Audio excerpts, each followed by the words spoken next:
going to be another absolute scorcher, so I thought I'd share with you some tips on how to make your garden a bit more drought resistant.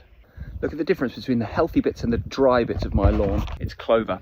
So these leaves and flowers act like tiny little parasols, and they shade the soil and they shade the ground from drying out. So this is why I don't think it's a good idea to weed and feed your lawn with that pre-made mix. If you are going to feed your lawn, do it with something like chicken manure or fish blood and bone. Don't use the weed and feed. A, it's chemicals, and B, it will kill this beautiful biodiverse habitat that shades your lawn and makes it more drought resistant. The next tip is to lightly summer prune your fruit trees.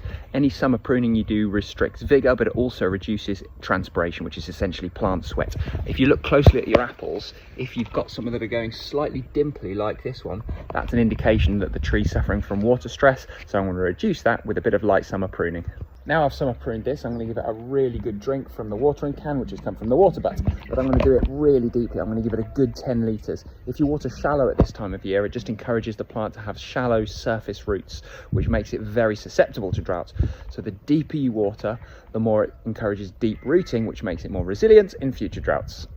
Now, some of you will be living in areas where you've started to get hose pipe bans, but check the specifics on that, because a lot of these you're allowed to use something like a soaker hose, because it feeds it really, really slowly into the soil, far more efficient, far less evaporation. When you're doing this, the next tip is make sure you use either a timer, or if you're not using a timer, do this. Have a peg on top of your tap, clip it on, ow!